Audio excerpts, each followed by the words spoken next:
अस्सलाम वालेकुम नाज़रीन, एक नए व्लॉग के साथ आपकी खिदमत में हाज़िर है। नाज़रीन, आज की इस वीडियो में आपके साथ दो इम्पॉर्टेंट केसेस की समाअत आपके सामने रखेंगे, शेयर करेंगे आपके साथ कि आज सुप्रीम कोर्ट के दो मुख्तलिफ़ कमरा अदालतों में दो अहम मुकदमात की समाअत हुई है। एक बेंच को हेड कर रहे थे chief justice of Pakistan justice Qazi Faez Isa और दूसरा बेंच था जस्टिस एजाज़ुल हसन की सरबराही में।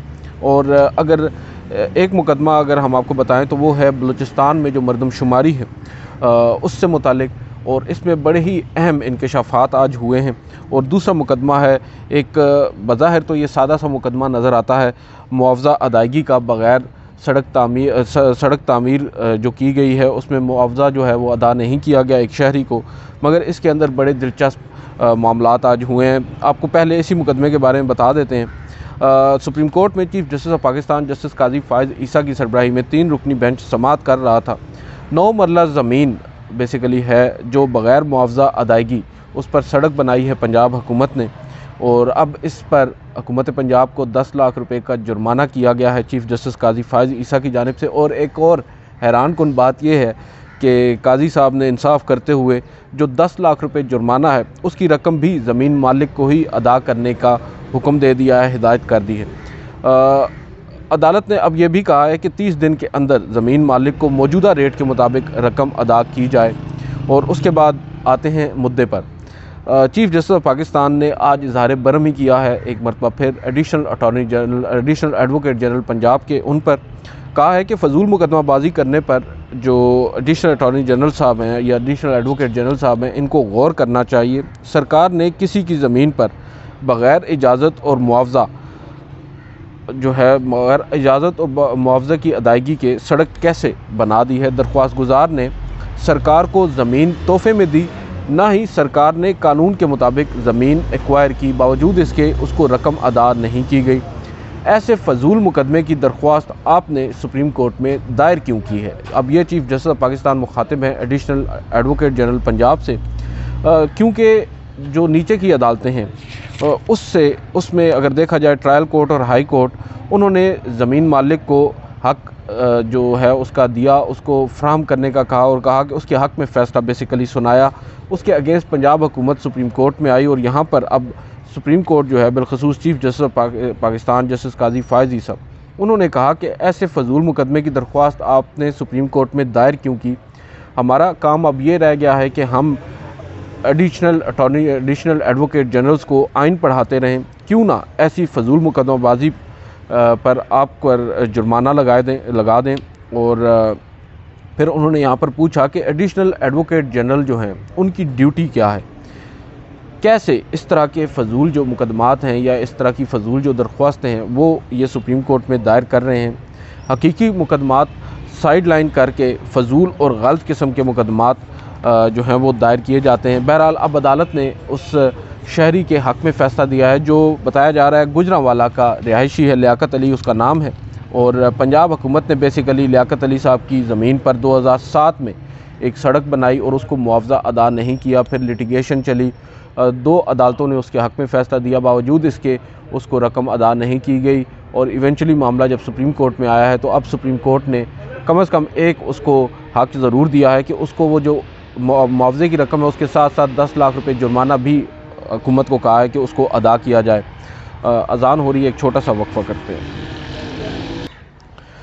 तो नाज़रीन, दूसरा मुकदमा है जस्टिस एजाज़ुल हसन की सरबराही में एक बेंच के सामने लगा था। ये था बलूचिस्तान में मरदमशुमारी के ख़िलाफ़ एक शहरी कामरान मुर्तज़ा जिनका ताल्लुक़ JUIFA से है, सेनेटर भी हैं, उन्होंने दरख्वास्त दायर की थी। उस पर अब अदालत ने अटॉर्नी जनरल को और एडवोकेट जनरल बलूचिस्तान को नोटिस जारी कर दिया है, क्योंकि मामला बलूचिस्तान से मुतल्लिक़ है और इसमें जो आज इंकशाफात हुए हैं वो बड़े इंटरेस्टिंग हैं। अब पहले मैं आपको ऑर्डर बता देता हूँ। अदालत ने यह कहा है कि मरदमशुमारी का मामला किस आइनी शिक या कानून के तहत मुश्तरका मफादात कौंसल में जाता है, इस सवाल का जवाब दिया जाए। कानूनी मामलात पर अदालत की मुआवनत की जाए और कानूनी सवालात पर मुआवनत के लिए जो वकील कामरान मुर्तज़ा हैं उनको 1 हफ़्ते का वक्त दिया गया है।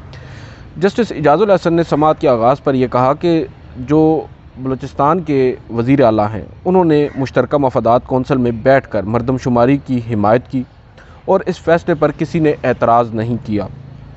उस पर जो कामरान मुर्तज़ा साहब हैं, जो वकील हैं, उन्होंने कहा है कि जो सीएम थे या बलूचिस्तान के जो वज़ीर आला थे, उनको 5 अगस्त को होने वाली मुश्तरका मफादात कौंसल में ज़बरदस्ती ले जाया गया। ये अब एक बड़ा हैरानकुन इंकशाफ था। और मीर अली मर्दान डोमकी ये थे वज़ीर आला उस टाइम पे, जो मैंने भी चेक किया है। और फिर वो ये बता रहे हैं कि इजलास में जाने से 3-4 घंटे तक एतराज़ बरते रहे। और फिर उन्होंने कहा कि कौंसल की तश्कील भी मुकम्मल नहीं हुई थी। कामरान मुर्तज़ा साहब ये बता रहे हैं। उस पर जस्टिस जमाल खान मंदोखेल ने इस्तफसार किया कि आपके वज़ीर आला कहाँ थे और कौन उनको ज़बरदस्ती इजलास में ले गया, जिस पर वकील ने बताया कि वज़ीर आला साहब तो सो रहे थे, लेकिन फिर उनको जगा कर जहाज़ के ज़रिए इस्लामाबाद ले जाया गया। जस्टिस इजाज़ुल हसन ने कहा कि 2017 की मरदमशुमारी के मुताबिक बलूचिस्तान की कुल आबादी कितनी थी। वकील ने बताया अमन व अमान की सूरत हाल ख़राब होने की वजह से 2017 में बलूचिस्तान के अंदर मरदमशुमारी नहीं हुई। फिर उन्होंने बताया कि मौजूदा मरदमशुमारी में जो आबादी है वो तकरीबन बताई गई है 1.25 करोड़, जबकि हमारे हिसाब से असल जो आबादी है वो 2 करोड़ से ज़ायद है। जस्टिस इजाज़ुल हसन ने पूछा कि आपके इस हिसाब की बुनियाद क्या है, तो उन्होंने इदारा शुमारियात को बताया। उन्होंने कहा कि इदारा शुमारियात के जो इदाद शुमार हैं उन पर इन्हिसार कर रहा हूँ। और फिर उन्होंने बताया कि इदारा शुमारियात ने मुश्तरका मफादात कौंसल में अचानक आबादी का एक अदद लिख दिया जो असल नहीं। जस्टिस जमाल खान ने पूछा कि मुश्तरका मफादात कौंसल के फ़ैसले को पार्लिमान का मुश्तरका इजलास देख सकता है। जस्टिस इजाज़ुल हसन ने कहा कि हुकूमत ने फ़ैसला चैलेंज नहीं किया, इनफरादी दरख्वास्तें सुनने से पंडोरा बॉक्स खुल जाएगा। खसूसी आइन जो कह सकते हैं जो मुश्तरका मफादात कौंसल है वो एक खसूसी आइनी बॉडी है जिसमें पॉलिसी मामलात तय होते हैं और पॉलिसी मामलात में कोई फ़र्द मुदाखलत कर सकता है, ना ही अदालत। ये एक बड़ी ऑब्जर्वेशन है जस्टिस इजाज़ुल हसन की जानिब से। फिर कामरान मुर्तज़ा ने कहा कि मैं सूबे के शहरी के तौर पर गलत मरदमशुमारी को चैलेंज करने का हकदार हूँ। आबादी के मुताबिक बलूचिस्तान 10 नशिस्तें कौमी असम्बली में बढ़नी चाहिए। बलूचिस्तान की जो 10 नशिस्तें कौमी असम्बली में हैं वो बढ़नी चाहिए। और मुश्तरका मफादात कौंसल का इजलास असम्बलियों की तहलील के ऐलान के बाद हुआ। और जस्टिस इजाज़ुल हसन ने कहा कि बतौर सेनेटर मरदमशुमारी, यहाँ पर कामरान मुर्तज़ा ही बता रहे हैं कि बतौर सेनेटर मरदमशुमारी का मामला ईवान माला में भी उठाया था और ऐसा कोई कानून या आइनी शिक नहीं है कि मुश्तरका मफादात कौंसल ही मरदमशुमारी की मंजूरी दे। और जस्टिस इजाज़ुल हसन ने पूछा कि कोई तो कानून होगा जिस पर इन्हिसार करके वफाकी हुकूमत ने मरदमशुमारी का नोटिफिकेशन जारी किया है। बहरहाल उन्होंने अब उनसे कहा है कि आप इन आइनी सवालात पर तैयारी के साथ आएँ और हमें हमारी इस पर मुआवनत करें। ये बेसिकली 2 केसेस थे सुप्रीम कोर्ट ऑफ पाकिस्तान में जिन पर आज समाअत हुई है। दोनों ही इंतहाई अहम केसेस थे। इसके अलावा अब जो सुप्रीम कोर्ट के अंदर की बात करें तो इस वक्त तमाम तर नज़रें जस्टिस मज़ाहिर अली अकबर नकवी पर लगी हैं और उनकी जानिब से ऑब्वियसली एक इब्तदाई जवाब तो सुप्रीम जुडिशल कौंसिल को भेज दिया गया है। गो कि वो ख़ुद कह रहे हैं कि ये उस शोकाज नोटिस का या इजहार वजूह के उस नोटिस का जवाब नहीं है, बल्कि उन्होंने अब एतराज़ उठाया है उन फाजिल मेंबरान पर जुडिशल कौंसिल के जिन्होंने उनको शोकाज नोटिस जारी किया था। आपको मालूम है एक थे जस्टिस काजी फ़ायज़ ईसा, दूसरे जस्टिस सरदार तारिक मसूद और तीसरे जस्टिस नईम अफ़गान। उन्होंने इन तीनों अशख़ास पर जो है वो एतराज़ उठाया है और इनका अब कह सकते हैं कि इनकी जानिबदारी पर बात की है कि ये जानिबदार हैं तीनों।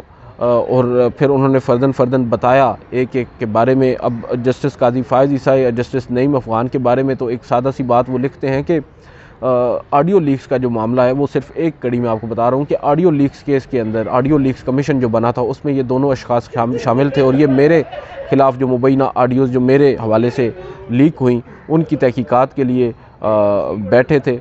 बहरहाल इन्होंने कहा कि इनका तो पहले ही ये एक वाज़ेह हो चुका है कि ये केस नहीं सुन सकते या मेरा जो मेरे ख़िलाफ़ शिकायत है इनका जायज़ा नहीं ले सकते। दूसरी जानिब जस्टिस सरदार तारिक मसूद पर भी उन्होंने कुछ सवालात उठाए, बावजूद उसके अभी तक बताया यही जा रहा है, कुछ ज़राए भी यही दावा कर रहे हैं कि जो सुप्रीम जुडिशल कौंसिल है वो शायद जस्टिस मज़ाहिर अली अकबर नकवी के इन एतराज़ात पर या इन जो उन्होंने आप कह सकते हैं कि पॉइंट्स रेज़ किए हैं इन पॉइंट्स को खातिर में ना लाए और जो बेंच जो सुप्रीम जुडिशल कौंसिल से रिक्यूज़ल है शायद वो अभी होता नज़र नहीं आ रहा। हो सकता है कुछ वक्त लगे और जजेस जो हैं वो ख़ुद ही ये फ़ैसला कर लें, मगर बज़ाहिर जो अभी तक की इतलात हैं, जो अभी तक की हमें समझ में आ रही हैं चीज़ें, उससे यही लग रहा है कि सुप्रीम जुडिशल काउंसिल परस्यू करेगी, मामले को आगे लेकर चलेगी और रिक्यूज़ल की तरफ नहीं जाएगी। फिर इवेंचुअली जस्टिस मज़ाहिर अली अकबर नकवी जो है इस तमाम तर मामले को एक आइनी दरख्वास्त के तहत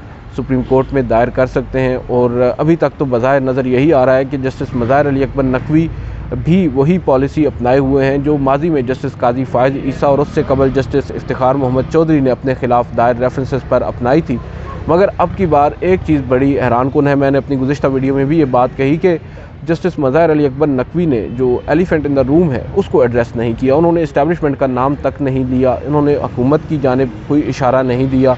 शायद अभी केस इब्तदाई सतह पर है, इस वजह से वो उस तरफ नहीं गए, मगर उन्होंने अभी तक उस जानिब इशारा नहीं किया कि असल मुहर्रिकात उनके ख़िलाफ़ इन शिकायत के कौन हैं, कैसे ये शिकायत जो हैं इन्होंने आप कह सकते हैं कि इनको बेस मिली, और कौन वो लोग हैं जो इन शिकायत कुनंदगान को सपोर्ट कर रहे हैं, इनको एविडेंसेस प्रोवाइड कर रहे हैं जो अपरेंटली एविडेंसेस हैं। और दूसरी जानिब एक चीज़ बड़ी अहम है यहाँ पर आपके साथ शेयर करना कि एक बहस चल रही है सुप्रीम कोर्ट ऑफ पाकिस्तान में कि जस्टिस मज़ाहिर अली अकबर नकवी को शायद मॉरल सपोर्ट तो जस्टिस उमर अता बंदयाल या उनके उस ग्रुप ने दी थी जब वो उनके ख़िलाफ़ ये शिकायत आई थी, मगर अमली तौर पर उन्होंने उनको कोई रिलीफ नहीं दिया। सिर्फ ख़बरें ही चलवाई गई कि जस्टिस मज़ाहिर अली अकबर नकवी जो हैं वो बेगुनाह हैं, बेकसूर हैं और हम उनके साथ हैं। मगर जब बात आई अमली कार्रवाई करने की तो उन्होंने कोई कार्रवाई नहीं की। इनके ख़िलाफ़ जो शिकायत थी, इनको बेहतर होता अगर जस्टिस उमर अता बंदयाल अपने होते हुए इनको सेट असाइड कर देते, इनको मुस्तरद कर देते, तो ये मामला शायद इतना आगे ना बढ़ता। बहुत सी बातें हो रही हैं, जस्टिस उमर अता बंदयाल पर भी अब तनकीद की जा रही है। देखते हैं अब जस्टिस मज़ाहिर अली अकबर नकवी अपने ख़िलाफ़ इस रेफरेंस को किस तरह फ़ाइट करते हैं और क्या उसमें कामयाब होते हैं या नहीं। एक अहम चीज़ ये है कि वकला जो हैं अब पूरे पाकिस्तान के तकरीबन ऑलमोस्ट 90% वो उनके ख़िलाफ़ हैं। ये उनके अगेंस्ट एक बहुत बड़ा नेगेटिव पॉइंट जाता है। आज की इस वीडियो से इतना ही, इजाज़त दीजिए, अल्लाह हाफ़िज़।